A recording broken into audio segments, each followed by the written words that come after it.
So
going to go ahead and call the meeting to order.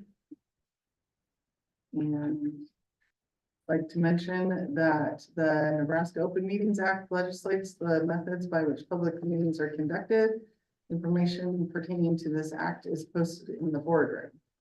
Carol, could you do roll call for us, please? Matthew Peterson, Present.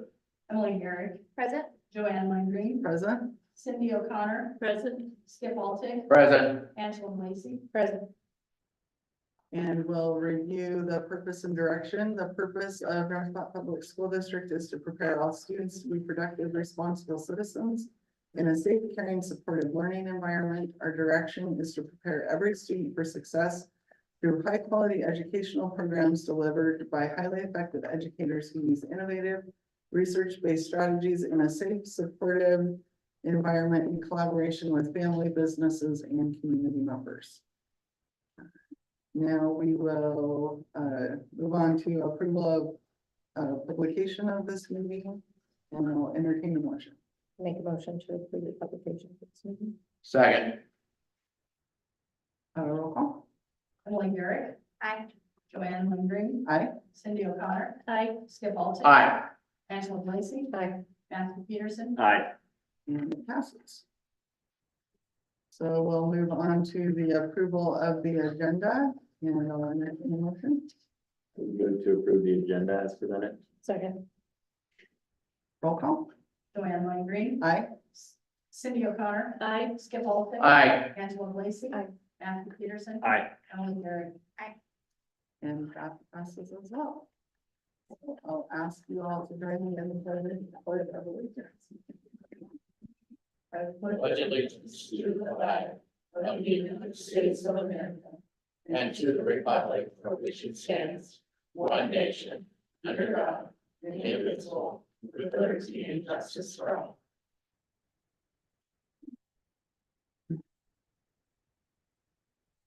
So we'll move on to the board engagement, and just so that I don't forget, I'm gonna ask everybody to give their reports first. Since I almost forgot the last time, so anyway. So does anybody have anything they'd like to share? I did attend my NASB meeting, which was August 16th in Lincoln. That was the day after the special session ended.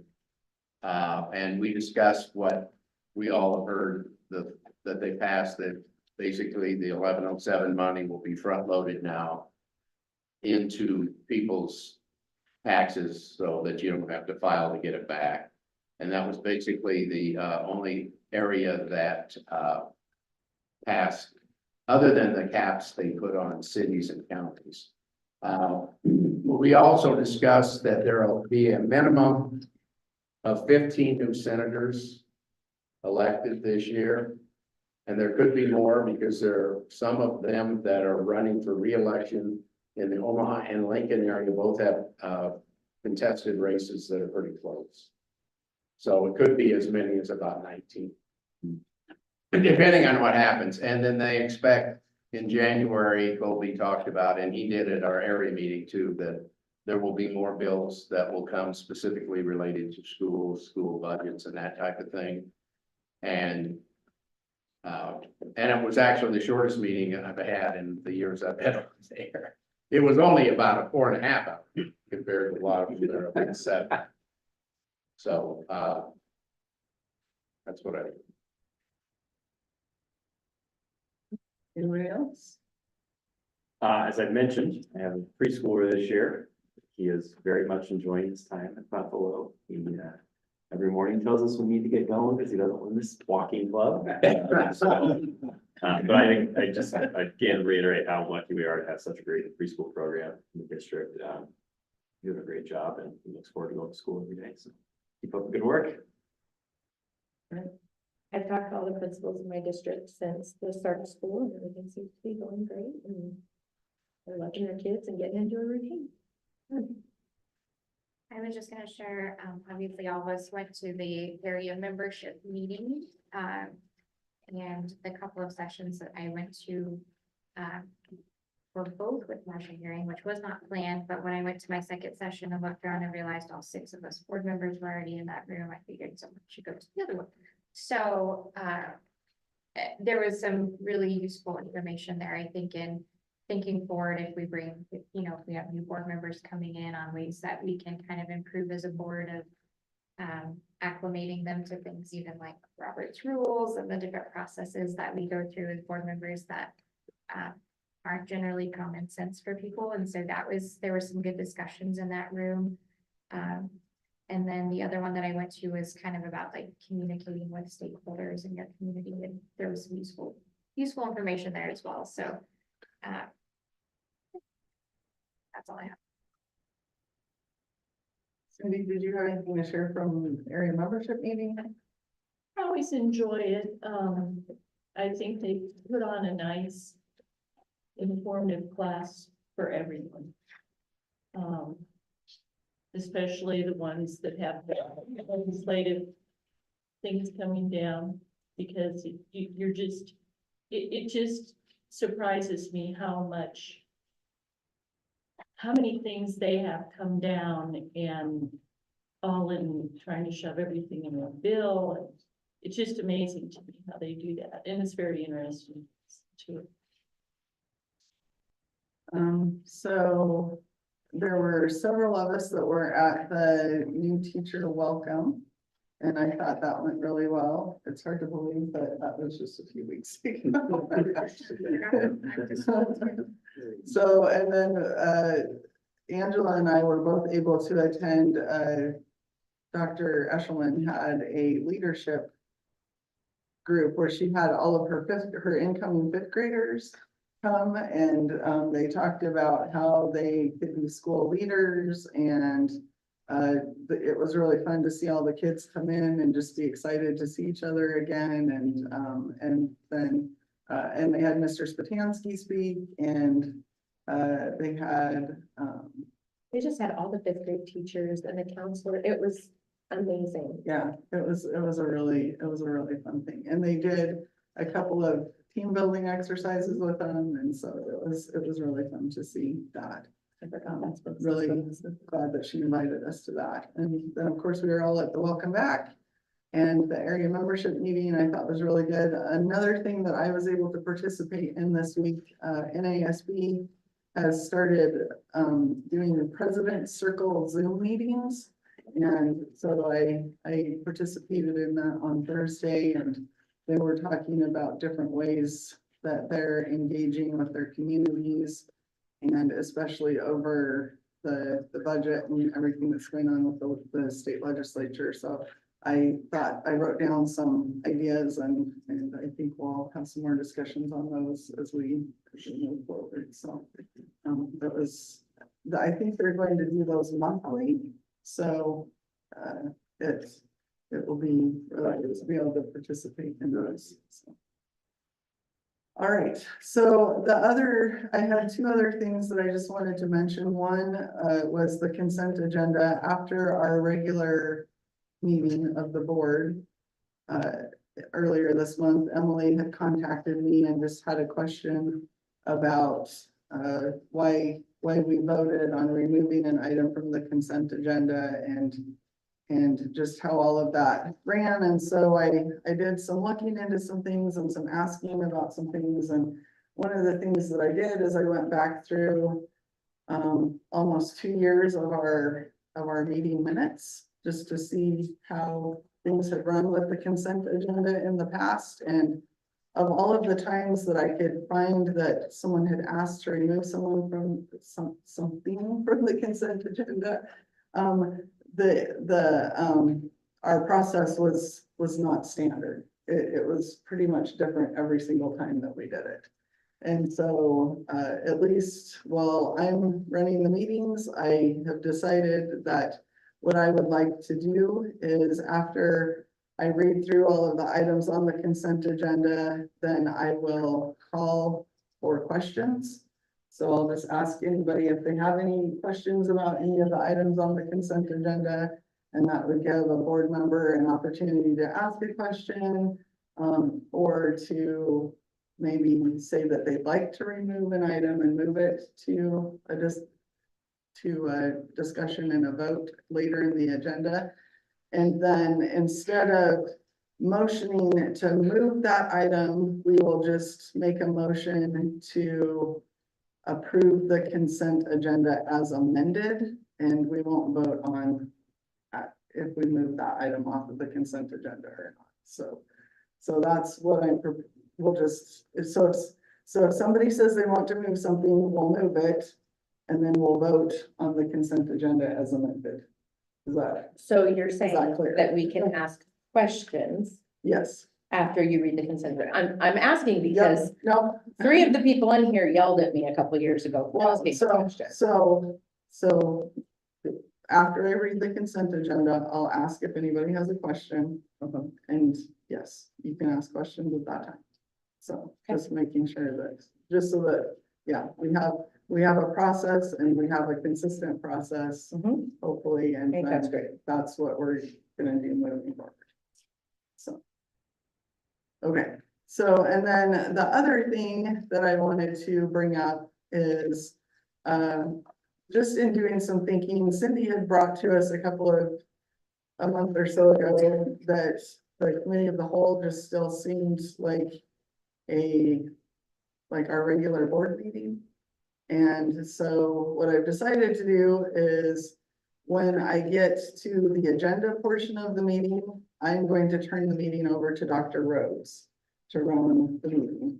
And I don't know if that'll make it feel any different or not, but just in an effort to try to differentiate a little bit between how these two meetings are going. It doesn't mean that, that I don't have any say in what's on the committee of the whole agenda or anything. I just have decided we're gonna try that to see if it makes it feel any different, or not, so. Just, Because, in the old committee days, they ran the meetings. in the old committee days, they ran the meetings. Yeah. So, Makes sense. so I just feel like, I'd like to make that change just to see if it helps us, in our conversations or with the feel of the meeting, because I really want this to be a meeting that people feel like they can talk and ask questions and, you know, so hopefully, I think we're getting there. It's just, you know, still taking some time, so. Are we still thinking about maybe moving this meeting around? Yes, and, Dr. Rhodes told me that they have been doing some testing of an audio system, just to see if it would work, and it's more or less where they would just push a button and is it like a tape, I mean, not really a tape recording. Yeah, no, I mean, that's what it is. And we're testing it in various meetings that we have here to make sure that we can pick up all the audio. I think the thing to keep in mind with that would be an upload into the website. So we'd want to be clear with our public and our constituents that, you know, they wouldn't be able to access that probably until the next day, sometime Friday, I would think. You know, that's something we'll visit with tech about to see what that looks like. I think that at the very minimum probably gives us enough flexibility that we could maybe get into buildings for the committee of the whole. And we kind of talked, we've discussed that at past meetings. You know, we can be a little bit more mobile that way. Yeah, and so far, I think some of the lighter speakers maybe aren't quite picking up quite as much, so there might be a different device that we have to test, but I think that's probably a January decision to make as we look at the policy, and adjust that, because it's pretty clear in policy on the committee of the whole that the calendar is set at that January meeting, so that policy will be on that January agenda as some sort of amended policy so that we can attach a calendar with it. And that way it'll show in February, the committee of this building and so on and so forth. So that'll be 12 months out. So people know, hopefully ahead of time, we can get that communicated out where those committees. Then we can fix, no, October won't be a problem this year, but Thanksgiving. Yeah, well, November yes, then next year. when we actually set those dates, we can do that right at that meeting, and we don't have to come back and have an action item to move those committee roles. Yeah. Okay, so that is all I have for the moment for board engagement, so we'll move on to public comment. Public questions and comments may take place at this time in the agenda. Individuals who want to address the board must complete a guidelines for public comments form with the date, topic addressing, name, address, and name of any organization that they represent, and give it to the board clerk prior to the meeting. Carol. I do not have anything. All right, so we'll move on to the regular agenda items, and I will turn the meeting over to Dr. Rose. Thank you. Mr. Mills, staffing report? Yes, sir.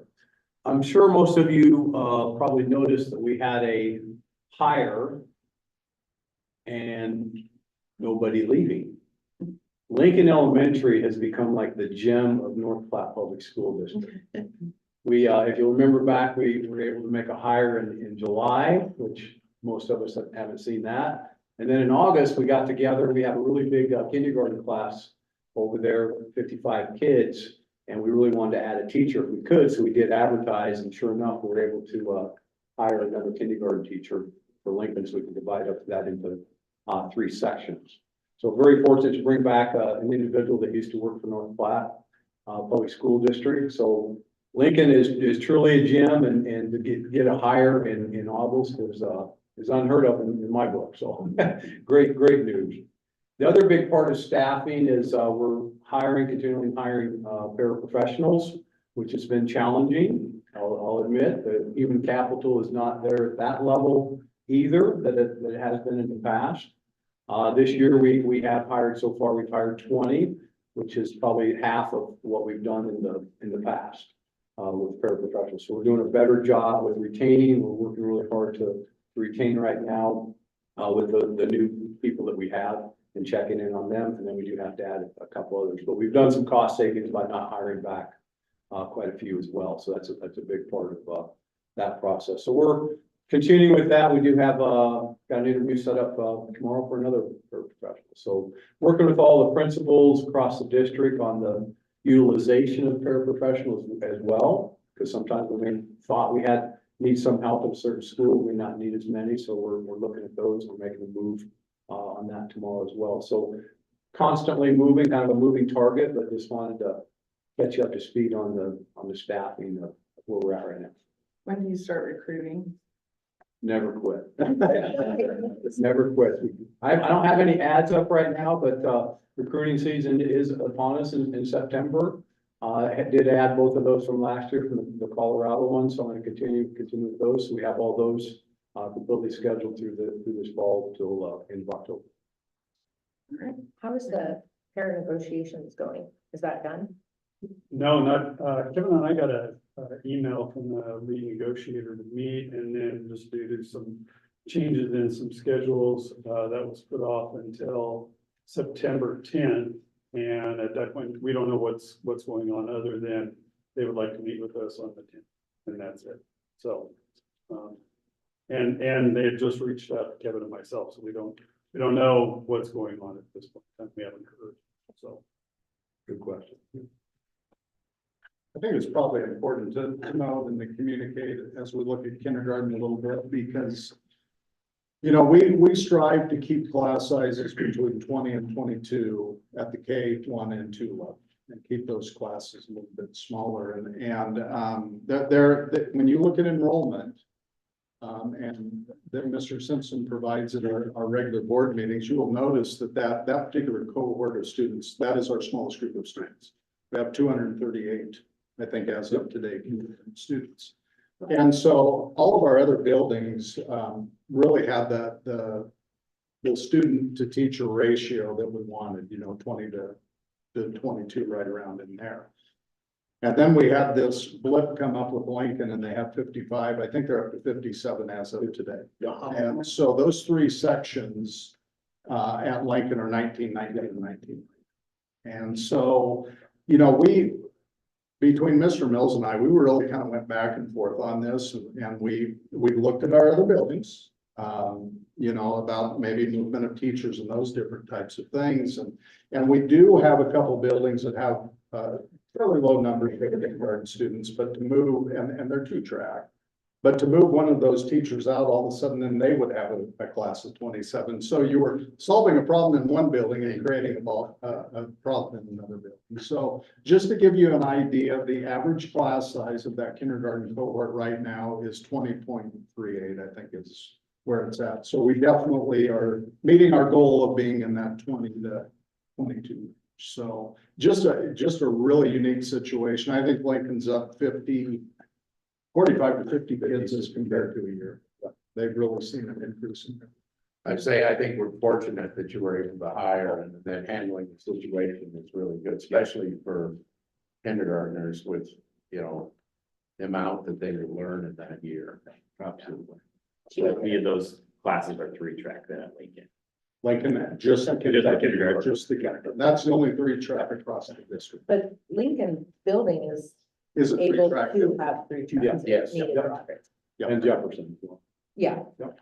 Yeah, and we did it. Mrs. Burkholder's amazing. She was one of my children's, both of my children's teachers, so very excited.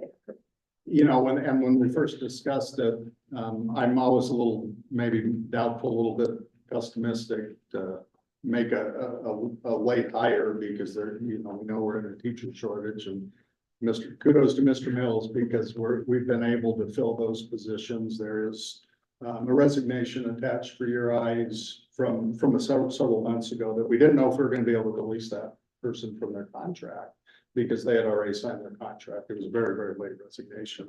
And we had two great applicants for that position. So we're pretty fortunate. I don't think all districts can make that claim that they're able to fill, particularly late positions or positions of need. So, yeah, go ahead. I was just gonna add too, sorry, Dr. Rhodes, we do have several student teachers that are on board with this, one elementary, one middle. And then I just did schedule another one for the spring, so now we're up to, I think, 3 for the spring. So we really trying to grow that student teacher. Because that's obviously our bread and butter. When we get one here, then we know who they are and they know who we are. And it usually makes a pretty nice hire. That's. Yeah, and we also do have the parent teacher program that we'll start to see some of those folks get their degrees. Yeah. And in fact, we've got one here that will graduate in December. Well, spring would be the first. It's spring. So we're gonna, and all those folks are in different places.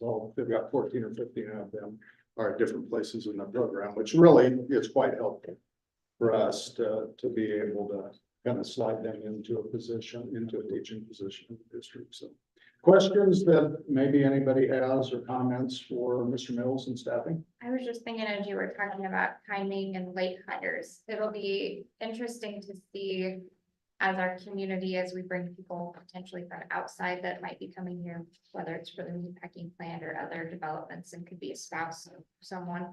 Because I know a lot of states hire at different times than we do. Like my sister teaches in Arkansas and I'm always amazed. Like they'll interview for jobs mid-June, July. Yeah. And that's just like their norm. And so it'll be interesting to see, as people are considering moving in here, if that changes when we get applicants in too. Yeah, good point. It is, because I was talking on a referral from someone from Arizona where they started school. The HR director was frantic. I said, why are you so frantic? She said, well, we start school tomorrow. That was July 17th. Yeah, so yeah, every state's a little bit different. Yeah. All right, any other questions or comments? Okay, Mr. Simpson, budget? I will. Let's see what I can do as far as sharing this.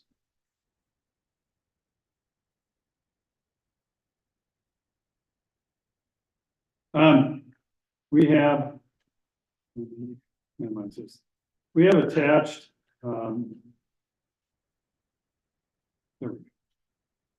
Getting it blown up a little bit so we can see.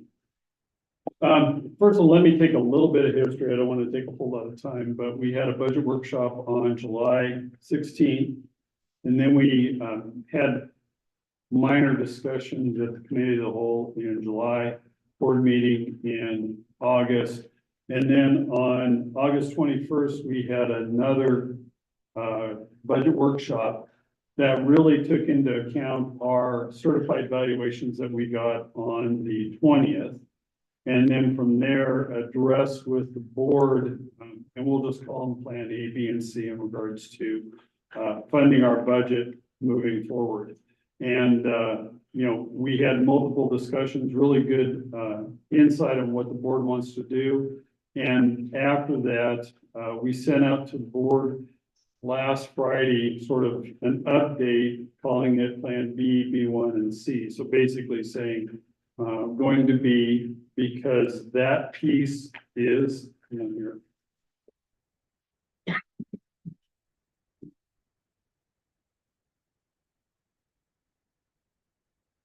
Plan B was keeping our overall property tax request the same as it was in 23-24. Plan B1 was reduction, and I'll go into that just a little bit. And then Plan C was meeting the requirements of the property tax authority that all school districts are under. So within Plan B1, it was great discussion with the executive team of the board on Tuesday, just trying to really problem solve in regards to the school district budget and where we want to be. So as I came up with this number, and you're going to look at it and you said, oh, you just split the difference. Well, what I really did was I went through the budget, and Dr. Rhodes and I had discussed the various reductions that we were going to put into place.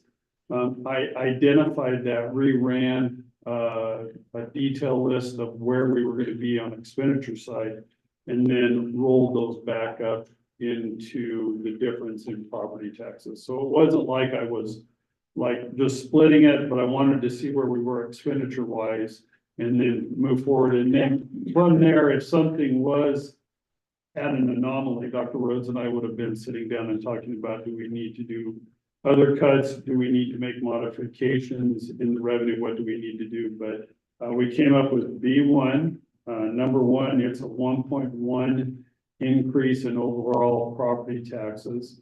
Number two is that you're seeing a decrease in the levy from $1.05 to 95 cents. And I'm rounding for purposes. And then finally, even with, you know, all of us have said we saw, you know, roughly a 10% increase in our house valuations. So if we just take that into account, it should equate to roughly $3 decrease on the overall taxes that a patron in North Platte would be paying. So that was what we did. So in that, I have on the screen the notice of budget hearing and budget summary that we have to publish in the paper based upon Plan B1 after the discussion with the executive team. And just a reminder, as we move forward, we have to have five days notice into the paper for our budget summary and our property tax notice. Now, reminder, I mean, we all agreed around the table, no matter what, we were not going to the joint public hearing. So this number keeps us under the requirements of the joint public hearing. So in that, we have to have 5 days notice for both items.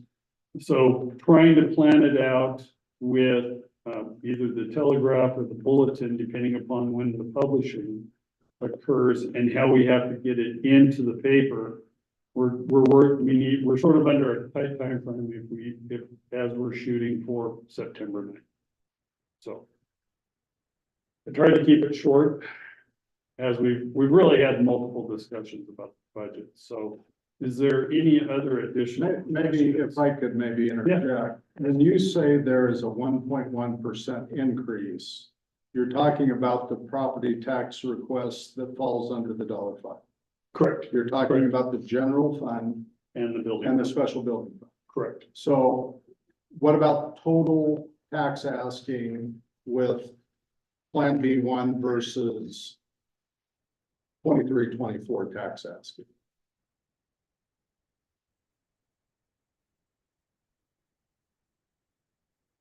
If you remember, the Plan B that we talked about at the work session kept total tax asking general fund, special building fund, QC pub, neutral from 23-24.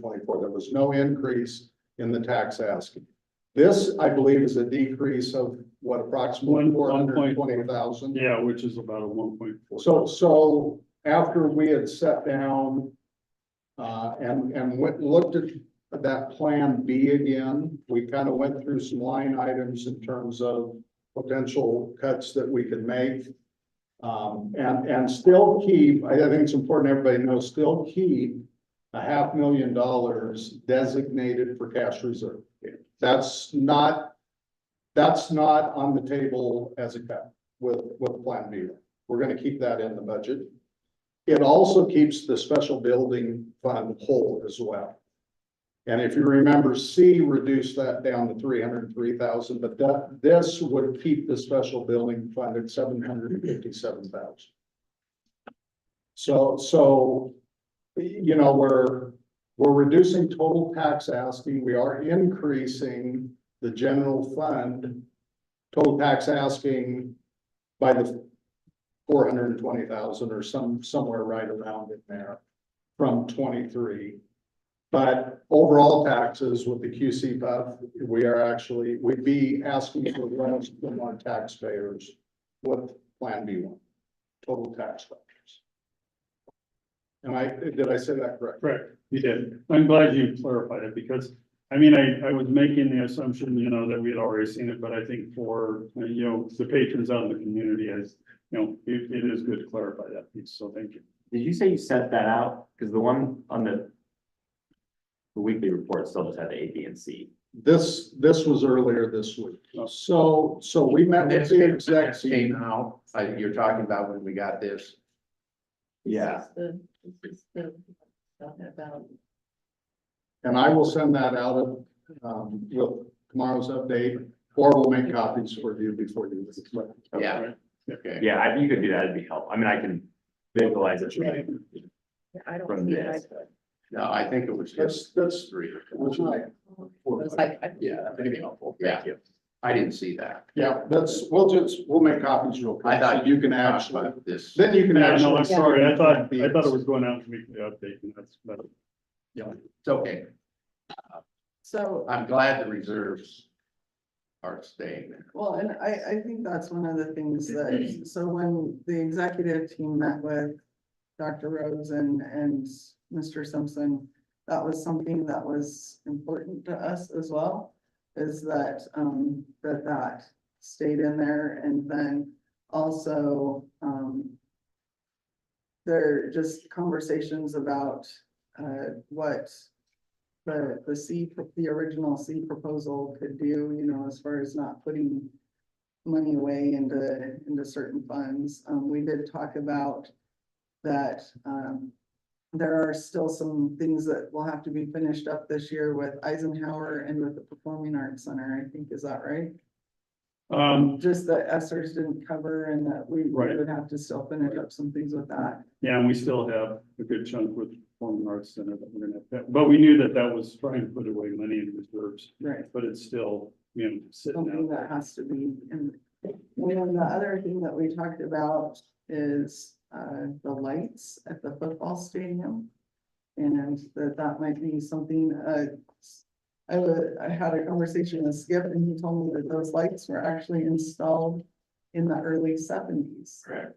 So those lights are older than some of us sitting at the table. So something to consider, you know, as far as, just that we, you know, we wanted to make sure that the things that we need to take care of, because those lights have been a concern. So we need to make sure that, you know, we're able to take care of the things that we need to.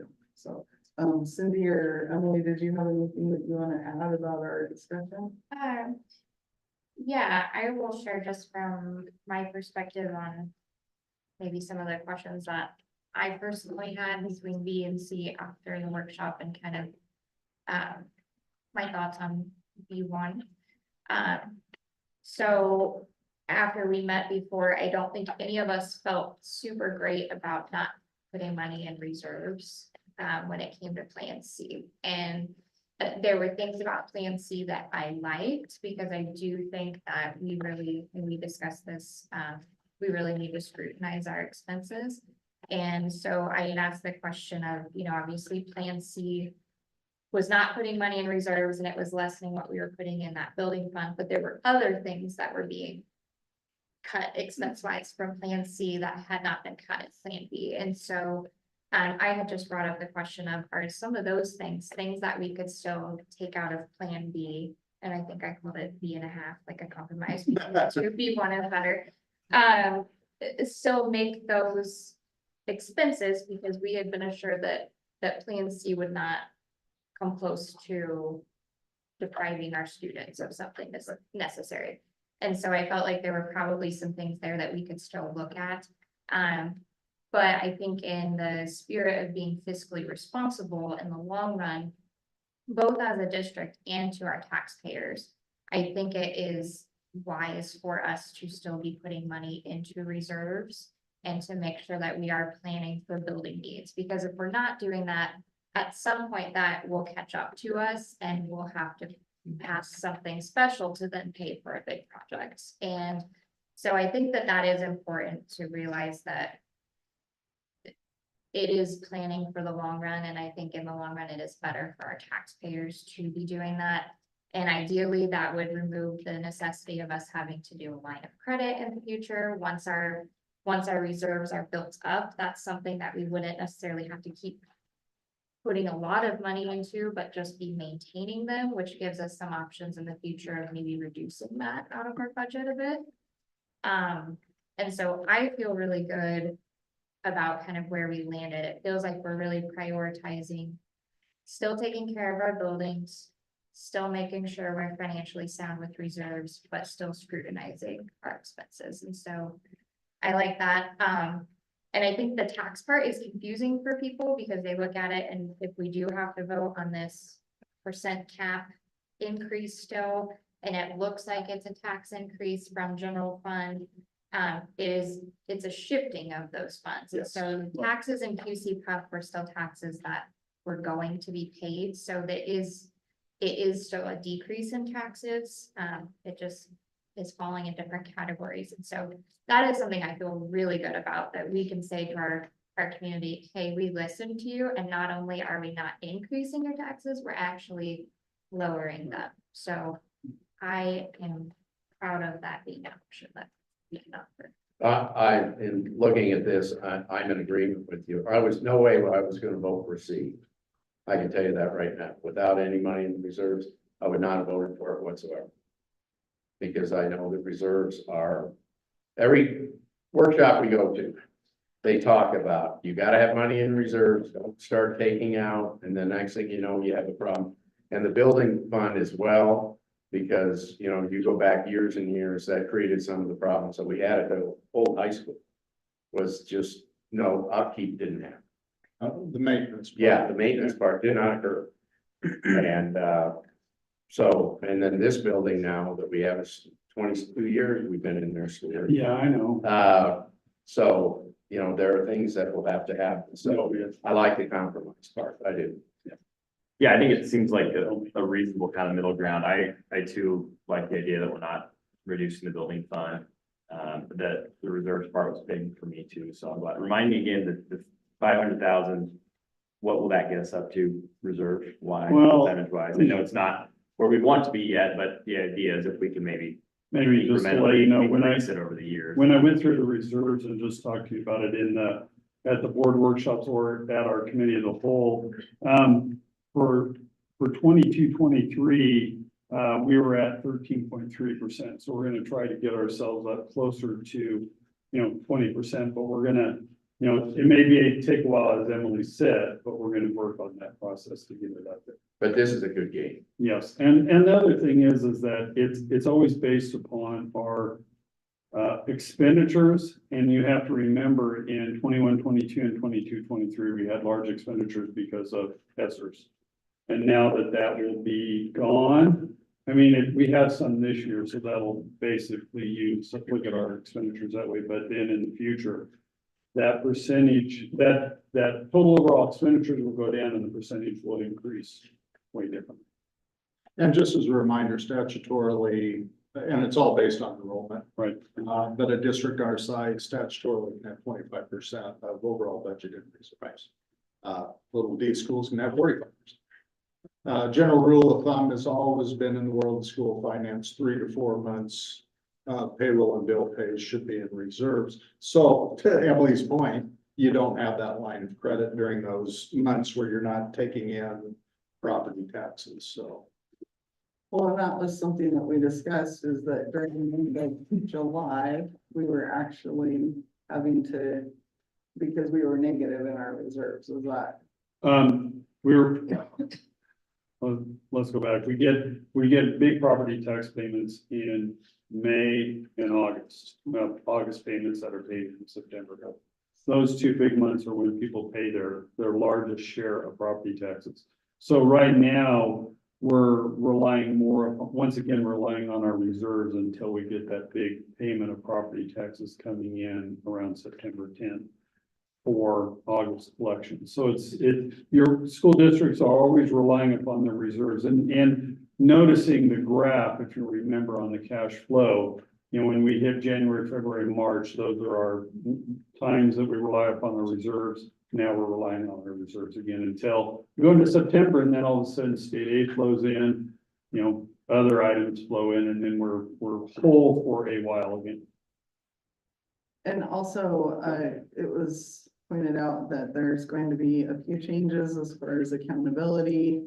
And Dr. Rhodes said that he and Stuart are both just really scrutinizing every budget item that comes across, just because they know that that's really important. That's something that we've expressed that's important at this time. And so, we're gonna see a few changes. There's gonna be some things that maybe people aren't real happy about, but I think just as we, like I said before, is we're having conversations that help people think about things in a more positive way, instead of, now I have to pay for this when I didn't have to pay for it before, when I think it's something that we'll get used to. So there's things that I've had kids in the school district long enough that I can tell you that there were things that we didn't used to do that we do, and now maybe we're gonna have to go back to not doing them again. And so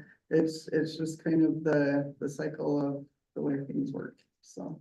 And I appreciate the compromise on this. It's very good because it shows that you were able to go back and look at that. I appreciate that a lot.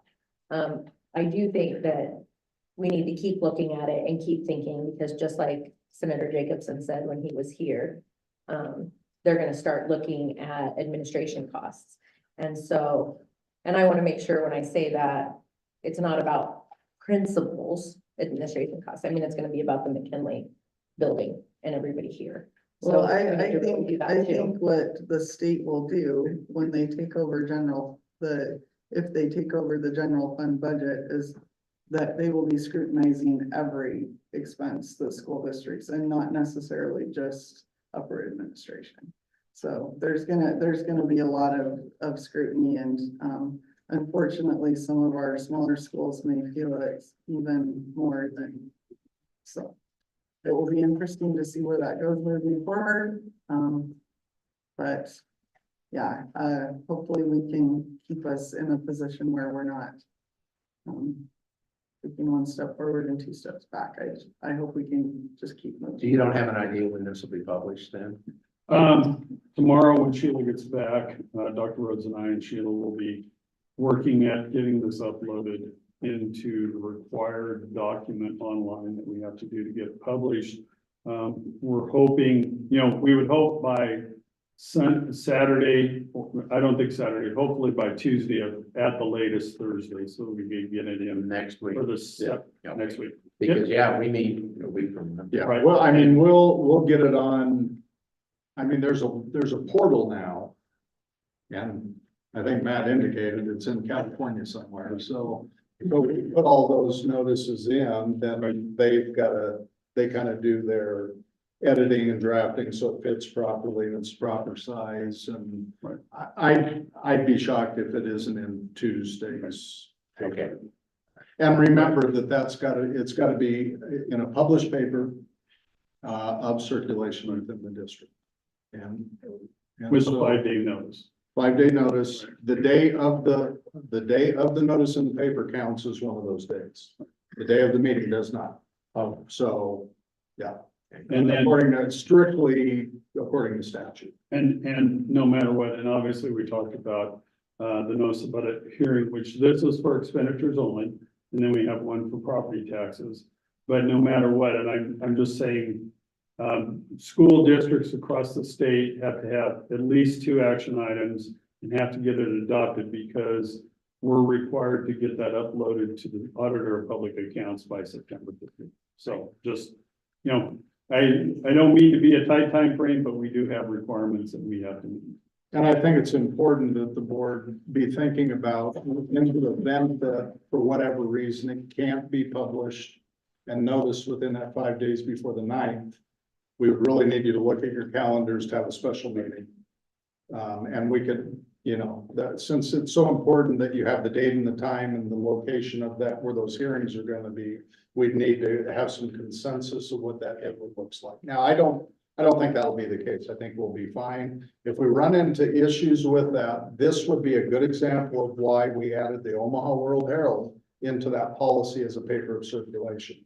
So if we hear that, no, there's no way it's gonna be in Tuesday, or is it Tuesday and Thursday? Is that Yeah. if there's no way that they can get it in, we may publish it in the World Herald. And since that's a daily paper, and then we could hold that here. And remember, we put this on our website as well. It's communicated out on the website. It would have to be Tuesday, if it's Thursday. It'd be Thursday, Friday, Saturday, Sunday, and Monday would be the meeting. That's right, So yeah. It would It'd have to be on Tuesday. Yeah. So that'll be our work tomorrow morning is to.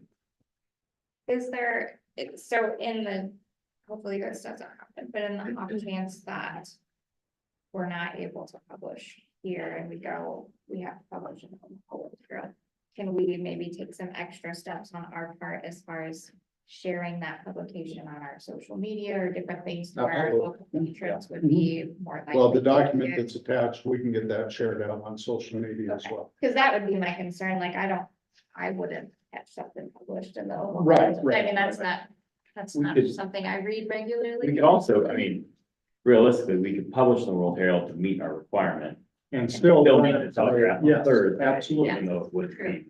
It would still be. We have before the 5 meeting. days. Yeah. But we meet the statutory requirement. Yes. Yeah. Yep, absolutely. I have one other question, just to make sure not that this changes what we're looking at here for B1, but to make sure I'm understanding things.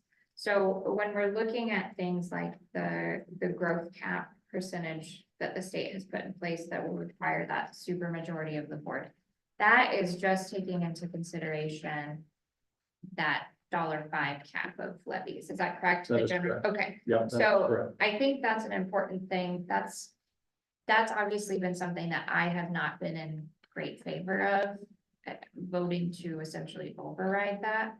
But where I have reconciled that in my brain is that QC puff is outside of that, and we have drastically lowered QC puff. Yes.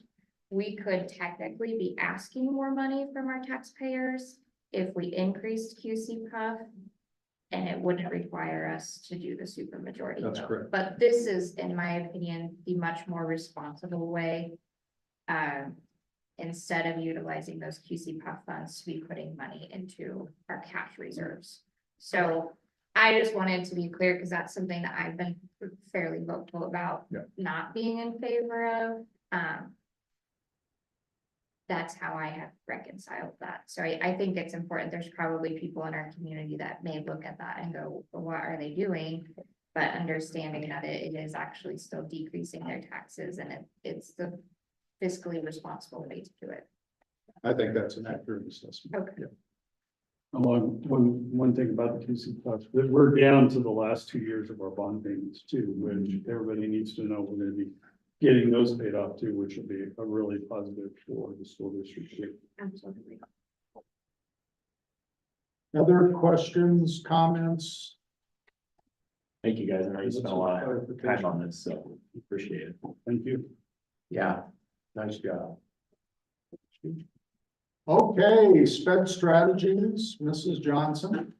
So maybe a little bit of context, and I don't want to steal Mrs. Johnson's thunder, but if you remember from AQuest and classifications of school districts and buildings, that our middle schools had a classification of ATSI, CSI. And along with that classification, that means you had several years in a row where you had a subgroup within those two schools that didn't perform up to their cohort across the state. And so when you have several years of that, you get this designation. But along with that, you also get funding through grant as well. So Mrs. Johnson's going to talk a little bit about a partnership we have with a group that's called SPED Strategies. They are working with leaders across the district, but more specifically from a building standpoint with Adams and Madison. So turn it over to you. Yeah, so I actually heard about SPED strategies when I was at an NDE special education conference. And so I actually brought it back to Vicki and Lindsay.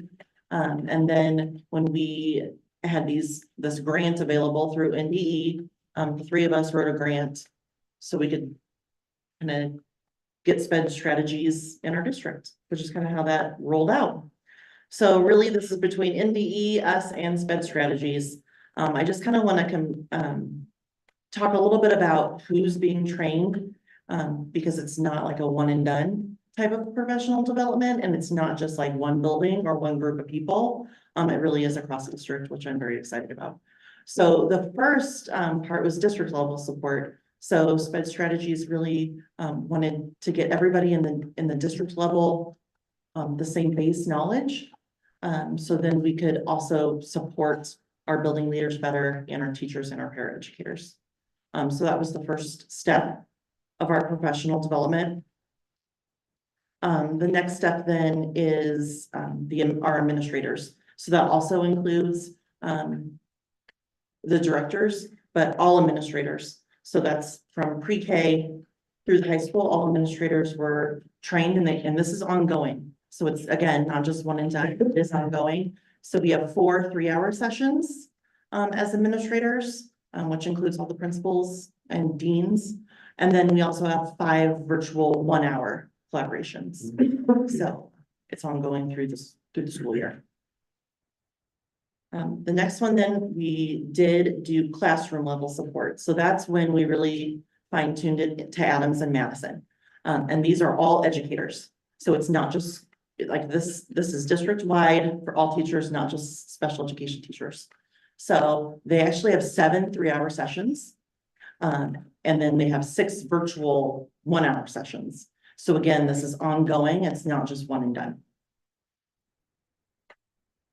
So we actually had our first one for the educators and paraprofessionals. So I just kind of wanted to take note, if you look down there and look at the educators, there's a session 1. So that's the first session that our teachers from Adams and Madison, it's their first professional development. And then paraeducators actually had kind of a whole day of professional development. So they had 3 hours in the morning, which was their first session, and then 3 hours in the afternoon, which was their second session. And then they will also have another session coming up. So their professional development is also ongoing, which ties back to kind of Kevin and I visiting about just holding on to our paraeducators, because they are highly important individuals within our district, but especially when working with our students with exceptionalities, right? With students with special needs. So from our first session with educators, and then our first and second sessions with paraprofessionals, SPED Strategies actually did a survey. And this was kind of some of the highlights from that survey. So 81% of our educators agreed or strongly agreed that their professional development within special education strategies or SPED strategies was applicable to their role, which 81 is actually pretty high when you take all of the educators across Adams and Madison. Super excited about the next one though, because I think everyone knows, not that I don't love teachers and principals and the rest of the district staff. I love them all. However, paraprofessionals are my jam. They are what make our students thrive every day. So I'm very excited that 100% of them agreed that this is what they needed within their role. So I have celebrated that and I will continue to celebrate that. I think that's amazing. So both of those are highlights of our session, which I think speaks volumes. So then what's next? I'll continue to kind of update the board on our SPED strategies venture. So our leaders will have another session on September 4th. And so will our educators. So I think it's next Wednesday. We will all be learning about SPED strategies. So we have our leadership team will have a 3-hour in person, and then our educators will also have a 3-hour in person. That's Adams and Madison, and so will our paraprofessionals. So questions for me on SPED strategies? Or just special education in general? I love me some special Well, I education. think it's great that you were doing this. I really do. And I like the percentages there. Those are, show the impact that they think that this can have. And I think that's very, very good. They're very involved. So, Vicky and I, we were able to go back with the educators and spend time with them, and they had different activities and just the insight of where they want to go. Because teachers do want to make an impact on every single student in the classroom. I strongly believe that. We need to provide them tools. And, I'm just one person, or the resource teacher in that building is just one person. But together we really can make it happen. And so I'm very excited about it. And so this program is paid through that grant? Yeah. Great. Even the paraprofessional part, which I'm also very excited about, obviously, so it's everyone. And then all leaders. So even though, like, say our principal at an elementary, their teachers aren't going through it, but they're going through the training so they can bring that back to their building. And the main focus is inclusive practices. It's all about inclusive It's about practices. inclusive practices. It's about So every student. whatever you teach is, not that it's not relevant, but it's that, it's that mentality that these are all our kids. And we all work together to meet their needs and to educate those students. So it's all about inclusion and inclusive practices, whether you're a para, whether you're an educator, whether you're a building leader. So SPED Strategies is a partner of NDE as well, and there are several districts that are utilizing their services across the state. When we actually did kind of a little bit of research on, how we were going to utilize those dollars to improve the conditions for our students, SPED Strategies, highly recommended, I think, by Amy Roan and the Department of Special Education at NDE, and there's some really nice testimonials across the state from school districts that have worked with that organization. So. For an example I use, Vicky and I just used this example. I'm the special education teacher, but I'm not the expert in English. Vicky is the expert in English, but together I'm the expert in accommodations and modifications and getting students what they need in order to learn. So together we can do this, and that's what inclusive practice is. That's what it's all about. Other questions, comments? I think it's really great. So I can't imagine what it would be like to be a teacher and to be frustrated that you're not able to reach a child just because you don't have the right tools in your toolbox. And so I feel like it's a really good thing. So thank you for doing it. I appreciate too that this is we identified that there was a problem. I think there was some concern about some of those, I don't know the abbreviation, so I'm just gonna not even try to guess. And I remember having that conversation, and so I appreciate that this is kind of a targeted solution of here's a problem and here's something that we're doing to address that and try to make it better. So I like that it is kind of specific to those buildings for the time being. Is this something that down the road, if there's grant funding for, I mean, could it be something we do in our other buildings if the need comes up? I love that question. Yes, so I'm actually looking into another grant that I have visited with Vicky and Lindsay about. Right now, we're using it on a targeted intervention for students in special ed, but I can change that grant for upcoming years.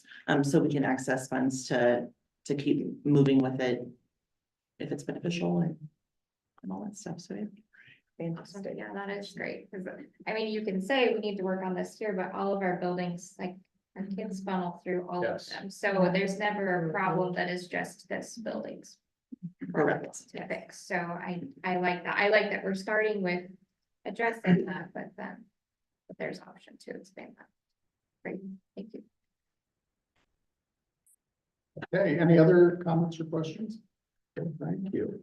Okay, so we are on our professional learning community adventure this school year. So there's been a few updates where I've provided a little bit of information for board members, and so this is kind of a continuation of that. So when we think about PLCs in general, you know, this is a committed group of educators that work collaboratively, looking at research, inquiring on best practices, and the end goal is to improve the results for students. So when you think about, and it's always ongoing, and so a big thank you to the Board of Education for adopting the school calendar, the 2024-2025 school calendar, that has that consistent ongoing process time built in. So we have all those Wednesdays built in. So thank you for your part in that. I would say in terms of this slide, you know, where we're at currently, this is a pretty big fundamental shift for our school district. You know, we have talked about professional learning communities. I would say certainly the past 20 years. I can remember having a discussion 20 years ago at Adams Middle School. Push it further. And North Platte High School. And so I've been pretty clear with our cabinet level administrators, with building principals, and actually with a group of teachers yesterday. My sense of urgency around this process as it relates to good professional learning isn't so much a timeline. It's I want to do it right. I want to get it right, because so it becomes just a fabric in the daily operations that we have across our district. So we're really working on kind of this spirit of being highly collaborative currently. And so all of our buildings are taking maybe a little bit different approach to that. But that's kind of where we're currently at. So there are three big ideas as it relates to PLCs. And the first one is a focus on learning. And you might say to yourself, well, that makes all kinds of sense. But I will tell you that fundamentally and historically, that school districts have had more of a purpose on that every student will be taught. And so the professional learning community is about the purpose of learning. And so you shift that fundamental philosophy to the learning piece and not the teaching piece. Not that that's not important, because that absolutely is. And on this slide, it says it's not about what we do, it's what students learn that matters. It is very important what we do. But the flexibility with the PLC model is you change the adult actions based on what student learners are telling. And so that's really a big fundamental change. And that's the reason that's one of our big ideas. The second big idea is to create this collaborative culture. I believe very firmly that this particular big idea goes hand in hand with the canteen spirit. When you look at grit, collaboration, when you look at those elements that were created from our strategic planning committee and the draft mission, I think this goes hand in hand with that. And so when we think about this idea of collaboration, I firmly believe, in my experience, educators have collaborated forever. But sometimes that collaboration stops when they enter the classroom doors. And so you collaborate on some of these big things, but it doesn't impact what happens in the classroom. This level of collaboration is so highly collaborative that it transcends what you're doing in the classroom, whether you're talking about essential learnings that you want all first graders to know. So there is a commitment from that group of first grade teachers that we want all kids to know this. And these are the results we're going to expect. And if we don't get those results, guess what? Adult actions are going to change with those students. So big idea number 2 is the idea of collaboration. And then the third big idea is we're focused around results, and we are result oriented, and we're action oriented based on those results. So we're not satisfied with the results that we get. That there is a model that is put in place, and that model, and we've shared these before, the model and this ongoing cycle is all based on the 4 questions. And so that first question is really somewhat your curricular piece, but it's even more specific than that. What we want kids to know, we've got to come to some agreement and commit to one another that these are the essential pieces of a standard or of a unit that we want all of our students to. We've got to agree on that as a collaborative team. And then the second question is the assessment piece. How do we know that kids have the knowledge base or the skills that we've said are so important that they need to know? Now, we're very fortunate in this district that we have locally developed common formative assessments and common summative assessments. And I think we've talked a little bit about a program that Kyle put together for us that allows our teachers to go in and grab real-time data, both group, cohort data, classroom data, and individual data, and shows those common summative assessments and how those kids have done. So you might look at a Wednesday afternoon and you might go into a collaborative team, and they might be discussing certain elements of a common summative assessment, and they might be looking at their students. Then the call of action is those next 2 questions. What are we going to do with the kids that are not proficient on those particular elements? How are we going to enhance the content for those kids that do know it and know it well?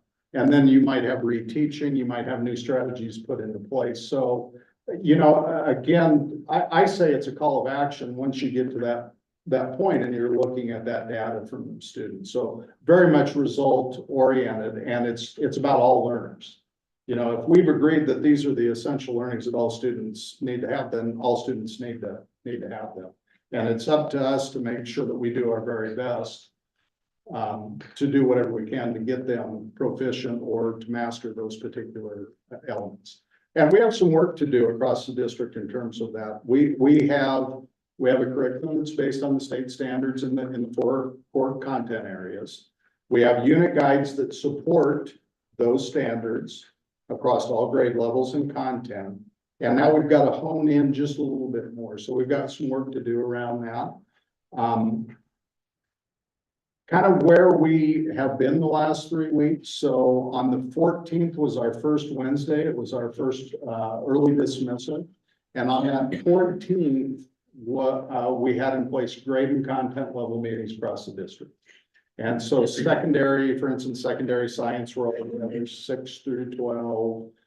Which you're probably going to see that more at the secondary level. Your collaborative teams are going to be content based, but then at the elementary level, you're going to be more grade level based. So on the 14th, that was grade and content. We have built 4 of those collaborative teams into this year's calendar. Once a quarter, they will meet. And then on the 21st, we've also built in on the 1-page calendar, and I believe I did attach that to a weekly update, and I can again as well, just a 1-page document on what's happening on those Wednesdays. Once a month, we build in professional work time, just to give our educators a chance to take a breath, kind of get ready for the next few days or the next 5 days until they meet again. So that is professional work time, could be independent. They still may be working with a colleague or thought partners. They prepare and get ready. Could be used for planning purposes, grading purposes, those different types of things. We have 1 of those a month. And then the other Wednesdays are all collaborative teams. And so we had our first collaborative team time according to our professional learning community calendar yesterday. One of the things we've done at the cabinet level is we have all have a partner school that we are present, we are participants in that building in that collaborative team. So for instance, I was with the Jefferson team. And we're kind of working in big groups right now. You're gonna hear me talk more about the building site plans and what those are gonna look like. Part of their work for this first quarter for sure is gonna be the development of those site plans, and they're gonna have to do that with full staff, most likely. So they're working on, for instance, a vision that aligns with PLC, a vision that aligns with what will be the new mission statement. They're working on their belief statements as it relates to student learning and the students. And then they're gonna get into the goal set. And we've outlined 5 goals for each building.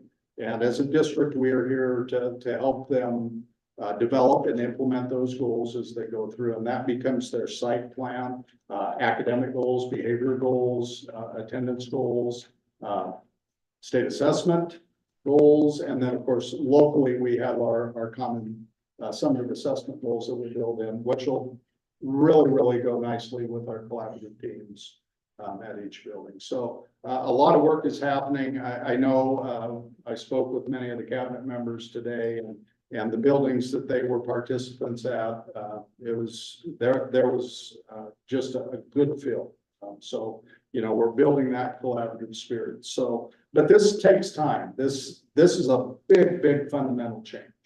And I am of the opinion when we tried this years ago, we didn't do it right. And we didn't give ourselves probably enough grace to do it right.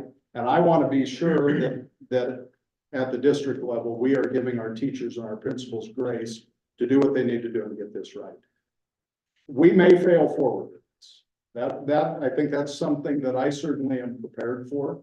And if we do, we're going to be better off as we move through. But I think we've got to understand that we're going to trip and fall with this every once in a while. And we might have teachers that are a little bit frustrated. We might have principals that are a little frustrated, but I'm prepared to give them grace to make sure that we get this right. But your commitment with the calendar is unquestioned, and I thank you very much for that. We have the Wednesday afternoon, help me out here, it's WASP, but It's after school program. Wednesday after school program at each one of our elementaries. Parents have applied online initially for that. That application has closed, but there are paper applications at all of our elementaries, and those are for non-kid club kids that for whatever reason, both parents work, whatever the circumstance, there's just no way they can be picked up at 2:30. And so far, those numbers have been relatively low. I've been very impressed with our parents. And I think we had one building that maybe had 15 kids on Wednesday, but most of the buildings have been in the same ages. And so, and we've got a good support system in place for those students in those buildings. So, I think it's great that it's at least offered. yeah. You know, hopefully they don't need it, but as long as we have it offered, I Yeah. think it's fantastic. I like your organization here. That was what was lacking when I was teaching, and we did this and we got out at 1:30. And it was like fireworks going off, things going every different direction, and there was no, at the top, there was no leadership on it. So it did not go well with the teachers, and it didn't go well with a lot of people. But I like the direction here. This is because there's a direct plan. There are things that you are going to work on. Not we, I don't do that. But the fact being that this is here, and the idea that you may have problems and you may have to revise things to admit that is really good, because sometimes people won't do that when they have a plan. So just from structure, this is 8,000 times better than what it was back in the day.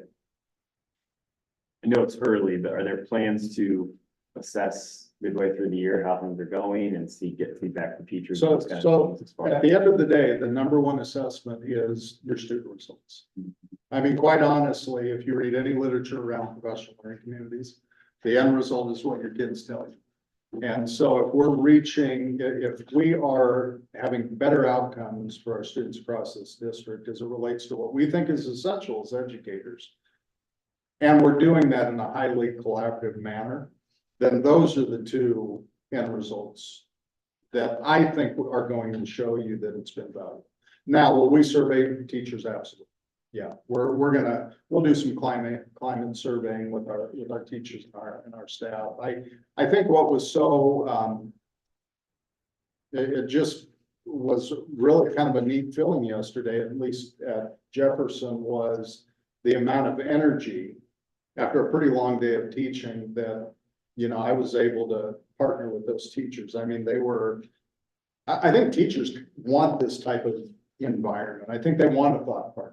I think, you know, the more minds around the table to problem solve and meet, it really is a function of MTSS. I mean, it's, and we've got a great system of MTSS in place, but we've always done that during the school day with kind of a larger group or a K-1-2 group, or we just haven't had the means to really isolate down. But now you have designated time through this calendar that ultimately, once you get to the point where you've decided what is essential, that you're going to be looking at that data as kindergarten teachers, and then you're going to problem solve. And I always use the example, I've been around really highly collaborative teams at really the grade school level. And when they've looked at assessment data that is specific to the essentials that they said every student needs to know, there might have been a title teacher, if it was a title building, and a special education teacher involved. And maybe you have 2 or 3, if you're a 2 or 3 track school, that then starts to talk about what does the differentiation look like, you know, with a group that has not mastered or is not proficient. And so then that's where your IE time, and we have built into our elementary master schedule, every grade level and every elementary building has IE time. They have intervention enrichment built in. This will make that time much, much more specific to what we need to be doing with our kids. Whether we're enhancing the content for that group that has mastered it, or whether we're looking at that group that needs different instruction, maybe the strategy needs to look a little different. I said on a team years ago that there was a teacher based on the content in 4th grade that said, you know, I feel really good about this content. Send those kids to me during intervention. So he had some of his students, he had some of his 2 partner students, and he retaught that information in a different manner, maybe different pacing. And then the other teacher kind of took a middle group that maybe was kind of proficient, but was just kind of right on the edge. And then there was an advanced group that they did a lot of enrichment. And that was just during a 45-minute intervention enrichment time. And we have that built into our calendar, right? Or our master schedule. And so you're doing that on Wednesdays most of the time? Eventually, that's where we'll get with our collaborative teams. Gotcha. We've got to do all the work to say what is essential and what within those common summative assessments then from an item standpoint.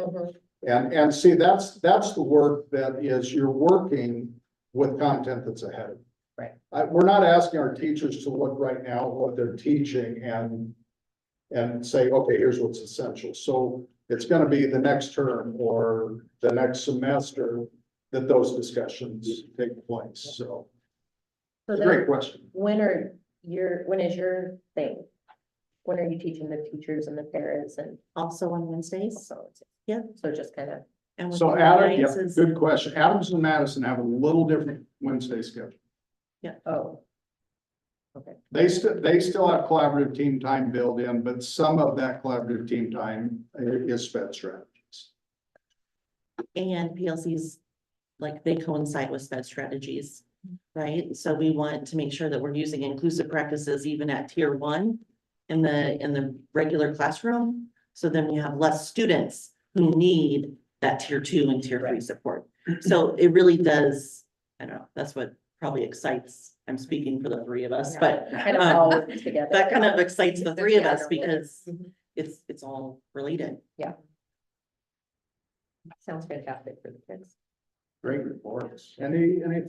I like this too, so you mentioned, the collaborative piece really tying back to what we're looking at in the future as our mission statement and our strategic plan, but honestly, I feel like these 3 points, if you were to sum up where we were going with that mission statement and strategic plan, all 3 of these are, because we had that discussion about a focus on students, but bigger than a focus on students, a focus on their student learning. And the fact that this takes everything back to learning, takes everything back to that data, and that the data we're going to be looking at is student data, because that ultimately is what we're here for. I really appreciate that. I feel like this aligns with that really, really well. So that's exciting to see. I was excited to hear that, the middle school, so that the secondaries are all meeting together. Because I think sometimes that's difficult for them to be able to have those conversations of, these are the things that we're seeing once they get to the high school that maybe we could be working on a little bit more at the middle school level. And so I think it's really great that they have that time to work together and kind of build that team so that they can help those students as they progress through, so.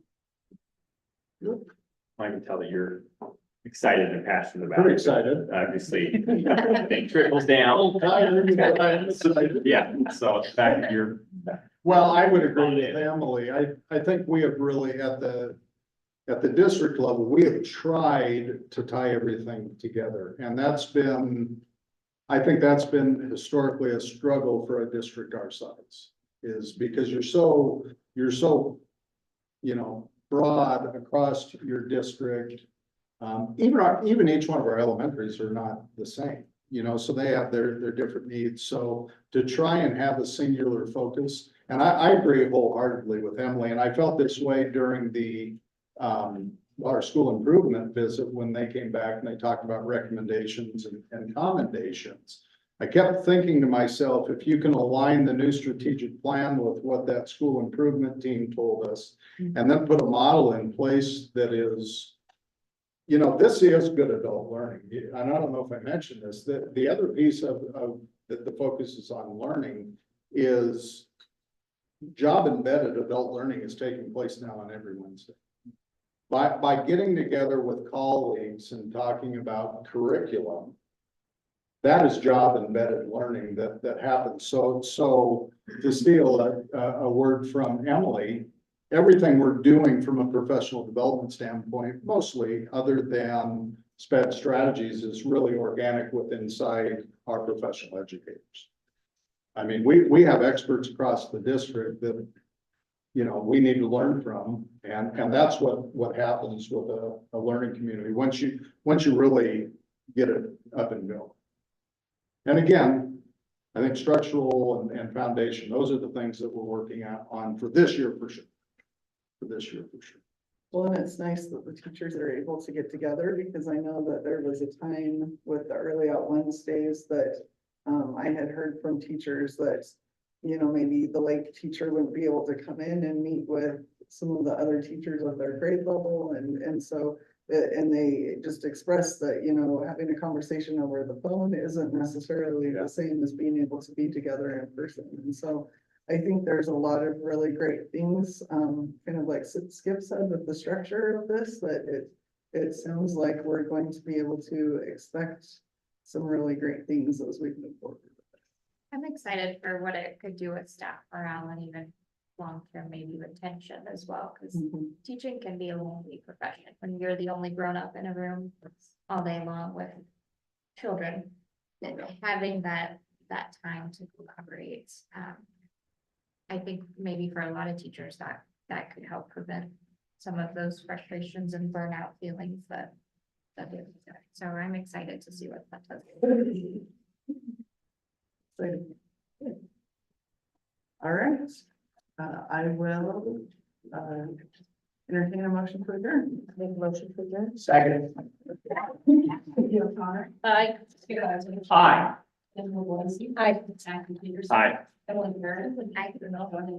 Aye. And we are adjourned. So it's very-